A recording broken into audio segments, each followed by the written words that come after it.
Hey guys, my name is Emma and today I'm talking to you about the author Joe Hill. So this is going to be a new mini-series that I'm doing on my channel where I look at a particular author and talk about all the books I've read from them.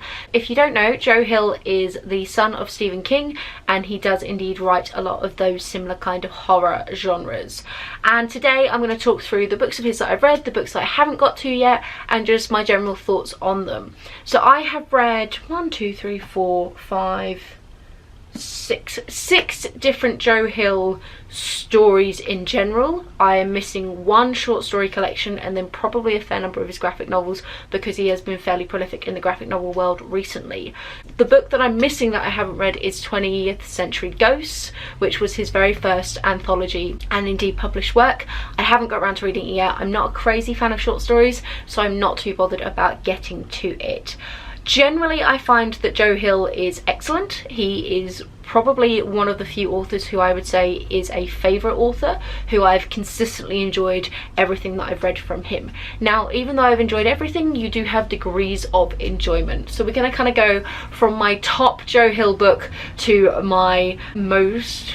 worst is the wrong word, but the bottom of the pack for me from his back catalogue. I do hasten to add that I think that all of his work is brilliant, and if any of these appeal to you, totally go and read them because he's a really technically brilliant writer, so definitely enjoy. Now, my absolute favourite book of his is indeed his debut full novel, which is Heart-Shaped Box, and weirdly, despite it being one of my favourite of his, it's the one that I don't have a physical copy of. I have it on e-reader, which is really frustrating. I really need to get myself a decent copy fairly soon. This tells a story of aging musician and rock star Jude, who has a bit of an obsession with the occult, and he buys a ghost on eBay as a bit of a joke. He buys like a dead man's suit, and the description says that the ghost will come with it, and the joke is on him because it actually works, and the ghost is now haunting him and his significantly younger girlfriend. I love this story. I think it's such a brilliant combination of creepy and atmospheric and really emotive. It's like he does get a bit gory in places, so, well, not even so much gory, but just really, there are some gruesome scenes. There are some scenes that do make your stomach kind of clench and you go, ugh. And I would say that for most of these books, because like Stephen King, he's not afraid to go there when it comes to some of the horror out there. But what I find that is really strong about Joe Hill rather than Stephen King is he can actually end books. I find that Stephen King's endings are something that is really difficult for me. I find that they tend to be a bit of a letdown and he tends to run out of steam, whereas I think that Joe Hill puts a bit more energy into planning things, and so you do get more satisfying conclusions. And the best example of this for me is Heart-Shaped Box. I think it's a wonderful, well-rounded ghost story that is truly creepy in places and is brilliant. My next favourite is actually his graphic novel series that I have read. So this is Lock and Key. I've read volume 1 and 2 and this is flipping phenomenal. So it tells the story of a family who have had a pretty traumatic start. A mass murderer came to try and kill them and they basically tried to move away, but the reason he tried to kill them was it was something to do with these magical keys that unlocks different doors and different things in this creepy house that they're now living in. There's links back to something to do with their father and their friends at school and some sort of like previous generation issue. The artwork is gorgeous, the characters are brilliant. I can't wait to see where it goes next. It's just so much fun, and if you're not really a graphic novel person but you do quite like horror, this is definitely where I would start because it is just brilliant. So yeah, definitely amazing. These are 1 and 2.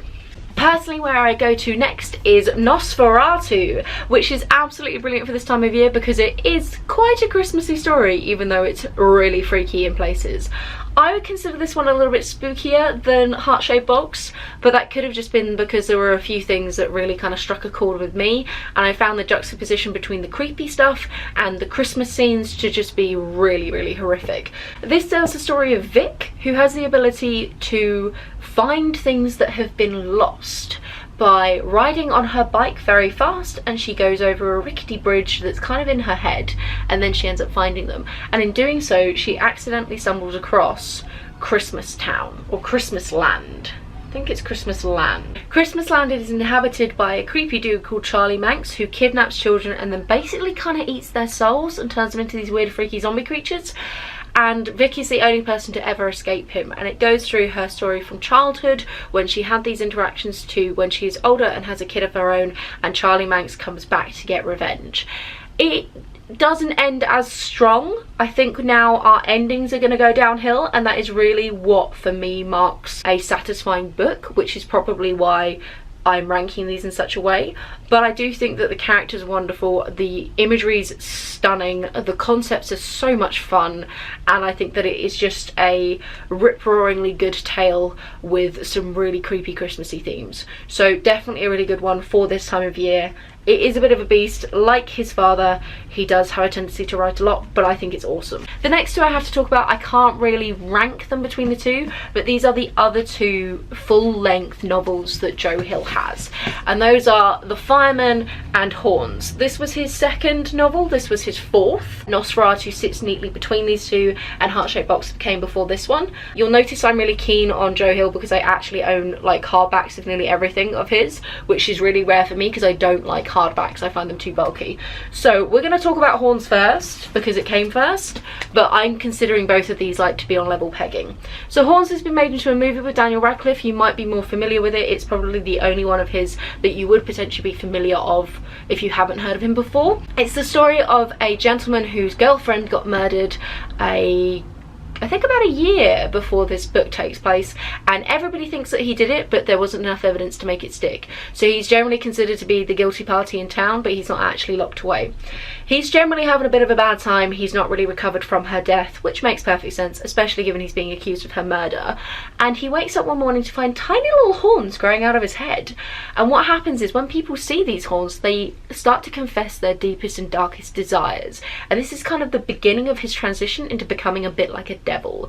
Now there's one character in this that it doesn't work with, and that's his best mate Steve, I think his name was. And there's sort of implications there that something hinky is going on with Steve, and maybe he has connections to the murder of his girlfriend. So we kind of get loads of human interactions in this here. You get a lot of flashbacks and like really exploring their relationship. They all grew up together as children, and I just think that there's some really fun scenes in this, and some of the ridiculousness of what happens when people see the horns and then confess their deepest darkest desires is really good fun. The movie did a terrible job of conveying the real freakiness of this book, I think. So I think that the book is far, far stronger. Not that Daniel Radcliffe isn't a brilliant actor, because I really like a lot of his work, but I don't think that this particularly translates well to screen, because what really makes it so powerful is all of the internal monologuing that you just lose with the screen kind of format. Ending wise, this was relatively satisfying from what I remember, but I think that the overall story in general is just weaker than some of his other books, because I personally prefer it when he goes a little bit more magical, supernatural and kind of ghosty, rather than just playing with human emotion in this one. The Fireman is bloody heavy. There we go. Gorgeous cover though. This is Joe Hill's attempt at dystopian fiction, and this has by far the weakest ending of all of them. Mainly because the book could have finished probably about halfway through and it would have been just as good. However, the premise is flippin' awesome and it's totally worth checking out, especially if you don't mind books that kind of meander a little bit towards the end, which if you're a Stephen King fan, you probably don't mind, because let's face it, that's definitely his trademark. So this tells the story of a fungus type thing that starts to infect people and makes them combust. So basically the world burns. Our main character Harper does indeed get infected with this and basically has to work out what she's going to do, because just before she gets infected she finds out that she is indeed pregnant, and as far as she's concerned she just needs to stay alive long enough and not combust to be able to have her child so that she can continue life into this world. She stumbles across a group of sort of refugee camp type things, and it's really a look at all the different human interactions for there. There's a whole load of world building about this particular fungus. It's called dragon scale in it, and they kind of start to form a bit of a symbiotic relationship. Now, as with so many post-apocalyptic / dystopian fictions, once it's done its big work with setting up the world building, it really does struggle to tie it all together. Sorry, I'm going to put this down. This is so heavy on my wrist. Once it's done all of that work for the world building, it really struggles to tie it all together, and it does sort of drift and go on for a while. I do like most of the characters. It's a slow burner, pun not intended, and I do think it's still a really fantastic solid story. I'd give this like 4, maybe 3.5 stars. I think it's wonderful, and I have reread it several times, but what I do in my reread is I get to probably about halfway through and then I stop, because there's no real point continuing for the end ones. And the final book of his that I have read is actually the one that I read most recently, and it's the only one I own in paperback, and that is Strange Weather. Now, I read this fairly recently, back in October for Speakathon, so if you are a regular here, you have heard my thoughts on this before, but this is 4 novellas which vaguely are themed around weather. I'm going to put an emphasis on vaguely here. Personally, I don't really like the short story format, and I think all of these could have been taken a lot further. So, to be quite frank, I wanted a whole book from all of them. The 4 stories are Snapshot, Loaded, Aloft and Rain. I thought the strongest ones were Loaded and Rain. Loaded was a look at gun violence in America, and Rain was a, again, semi-post-apocalyptic future where something has gone wrong with the rain and it now starts to rain like shards of crystal, but basically murder everybody. I thought both of them were really cool and could have gone a lot further. Like, I could almost see Rain becoming his next The Fireman if he wanted to put the effort in. The first story I can't go into a crazy amount of detail for because it will spoil it, and I thought that it had a really cool ending, but again, I think that that could be his next heart-shaped box if he'd like bothered to go and really put a load of work to it. And Aloft, which is one of the middle stories, again, I'm not going to say a crazy amount because I'm probably going to spoil it, but I hated the main character so much, and some of his wording was just really gross and freaky that I really didn't appreciate it. Joe Hill's writing style in general is engaging, interesting, and I find a lot easier to read than a lot of Stephen King out there, so I do think that his work is in that way better than his father's because I find it more accessible. He does have a similar problem to King in that kind of male gaze way, where some of the ways that he describes women are a little bit uncomfortable at times. You know, Stephen King has a bit of an obsession with women's legs. I can't think of any phrases immediately jumping to mind, but I've definitely noticed the odd bit here or there. And in a similar way to Stephen King, Joe Hill seems to have a bit of an obsession with when he makes his characters fat, he really obsesses over their size and makes it a real big trademark of them. So if you're not happy with books that do that kind of thing, Nosferatu definitely does it a lot. And so does one of the books in Strange Weather. I think it was Aloft had that kind of problem. Personally, I think he's awesome, and if you were going to go for any of them, Heart-Shaped Box is totally where you need to go. It's one of my all-time favourite books, and everyone should read that because it's just so much fun. So that's pretty much it from me, because that's how we finish things here. Like, subscribe, comment. I hope you're having a really great holiday season, and I will chat to you soon. Have a wonderful reading week. Bye, guys!